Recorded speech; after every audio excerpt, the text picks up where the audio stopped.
दोस्तों, एक समय था जब बिहार दुनिया का एजुकेशन कैपिटल था। यहीं थी नालंदा और तक्षशिला जैसी यूनिवर्सिटीज, जहां से एशिया भर के स्टूडेंट पढ़ने आते थे। नालंदा में 10,000 स्टूडेंट्स और 2,000 टीचर्स हुआ करते थे और 64 सब्जेक्ट्स पढ़ाए जाते थे। जब 5th सेंचुरी में बनी नालंदा को जलाया गया तो लाइब्रेरी 3 महीने तक जलती रही।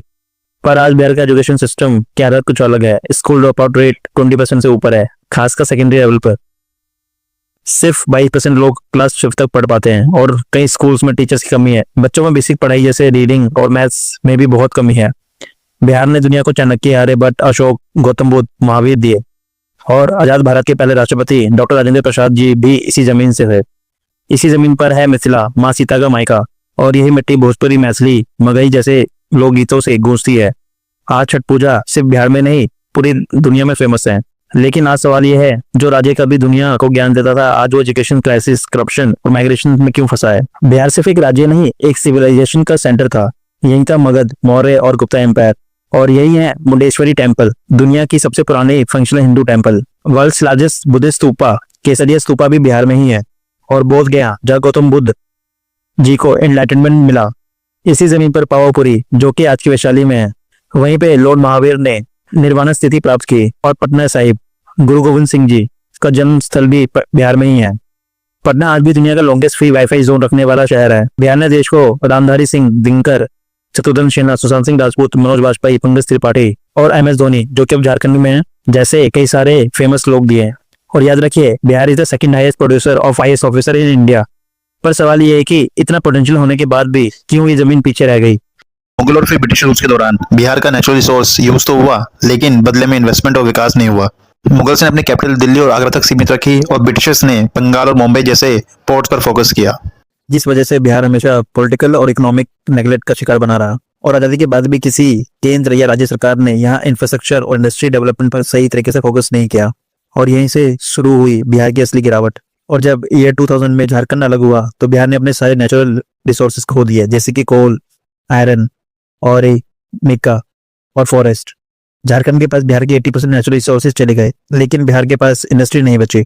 आज भी बिहार के पास नेचुरल रिसोर्सेज जैसे कि एग्रीकल्चर लैंड, रिवर नेटवर्क है, लेकिन इंडस्ट्रियल बेस टूट गया है। यही वजह है कि बिहार की पर कैपिटा इनकम देश के बाकी स्टेट्स के अकॉर्डिंग बहुत कम है। ईयर 1947 के बाद इंडिया बदला, आगे बढ़ा, लेकिन बिहार का सफर काफी धीरे रहा। इंडस्ट्रीज नहीं बनी, एजुकेशन और हेल्थ सिस्टम वीक रहा, जिसकी वजह से लाखों लोगों को काम के लिए और बेहतर जीवन के लिए बिहार से बाहर जाना पड़ा। और आज भी लगभग 3 करोड़ लोग अपने स्टेट बिहार से बाहर काम कर रहे हैं। बिहार की लिटरेसी रेट सिर्फ 63.8%, यानी इंडियन एवरेज 77.7% से भी कम है। School drop out rate 38%, child labour 10 lakh के ऊपर। एजुकेशन कैपिटल से लेकर लोएस्ट लिटरेसी रेट स्टेट तक का सफर सोचने वाला पॉइंट है। बिहार की सबसे बड़ी प्रॉब्लम रही corruption, crime and bad governance. पैसा ग्राउंड तक नहीं पहुंचता। नेताओं का करोड़ों का करप्शन हो या बेसिक इंफ्रास्ट्रक्चर जैसे कि रोड्स, ब्रिज, हॉस्पिटल और स्कूल्स में गड़बड़ी। सिस्टमेटिक करप्शन और फेलियर के एग्जांपल बिहार से न्यूज में आते ही रहते हैं। रिसेंट रिपोर्ट्स में बिहार के राजनीति में बड़े बड़े करप्शन के मामले सामने आए हैं और कई नेता अपनी जमीन और संपत्ति के घोटाले में फंसे हैं, जो लोगों का विश्वास तोड़ने का काम करते हैं। और फिर बिहार में गैंग कल्चर, पॉलिटिकल वायलेंस और वोट बैंक पॉलिटिक्स किसी से नहीं छुपी है।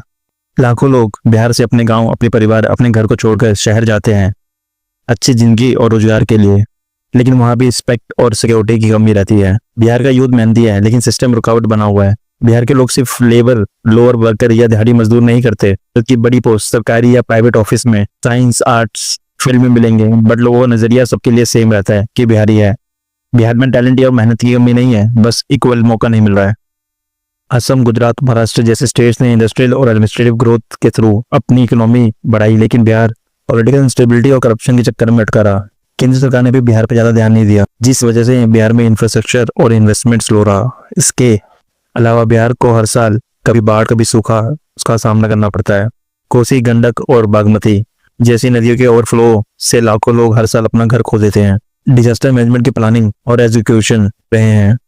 दिल्ली फंड रिलीज होने के बावजूद ग्राउंड पर पैसा और उसका असर कम दिखता है। पब्लिक पॉलिसीज के असर ग्राउंड तक नहीं पहुंचते और माइग्रेशन एक मजबूरी बन जाता है। इस साल 2025 में बिहार ने नई इंडस्ट्रियल पॉलिसी भी शुरू की है, जिसमें फ्री जमीन और सब्सिडीज दी जा रही है, जिससे उम्मीद है कि आने वाले कुछ सालों में बिहार में कुछ नए रोजगार बनेंगे। आज भी बिहार के स्टूडेंट्स IAS, IPS, IIT और नीट जैसे टफेस्ट एग्जाम टॉप रैंक से पास कर रहे हैं। लेकिन बिहार के पास सिर्फ टैलेंटेड और मेहनती लोग नहीं है, नेचुरल और कल्चरल हेरिटेज भी है। चाहे वो राजगीर के पहाड़ हो, पावापुरी, वैशाली, बोधगया, नालंदा जैसी वर्ल्ड क्लास हेरिटेज जो कि टूरिज्म के लिए गोल्ड माइन हो सकते हैं। राजगीर के पहाड़, ग्लास ब्रिज, रोपवे और हॉट स्प्रिंग्स सब नेचुरल ब्यूटी के सिंबल्स हैं। लेकिन सही एडवर्टाइजमेंट और इंफ्रास्ट्रक्चर की कमी के कारण ये जगह वर्ल्ड मैप पर अपने पूरे पोटेंशियल तक नहीं पहुंच पाई हैं। सरकार की इग्नोरेंस के कारण ये जगह अभी तक अंडर डेवलप्ड है। लेकिन अब बिहार का यूथ स्टार्टअप, टेक्नोलॉजी और सोशल चेंज के लिए रेडी है। बस बिहार को जरूरत है एक honest leadership, better management, United सोच की। बिहार के लोगों और वोटर्स को भी एक बात समझनी होगी कि अगर सिर्फ जात और धर्म के नाम पे वोट देंगे तो सिस्टम कभी चेंज नहीं होने वाला। रिलीजन और कास्ट से ऊपर उठकर सोचना होगा ताकि आने वाला जनरेशन एक अच्छे बिहार में जी सके। चेंज तब आएगा जब सब लोग अपने वोट्स को अपने भविष्य से जोड़ेंगे, ताकि जाति और पैसे से। दोस्तों कमेंट करके बताओ तुम्हारे हिसाब से बिहार का भविष्य को बदलने के लिए सबसे ज्यादा जरूरत किस चीज की है। दोस्तों अगर वीडियो पसंद आई है तो वीडियो को लाइक और चैनल को सब्सक्राइब जरूर करें। अगर आप भी बिहार से बिलोंग करते हो या बिहार के किसी माइग्रेंट वर्कर को जानते हो तो उसको ये वीडियो शेयर जरूर करें।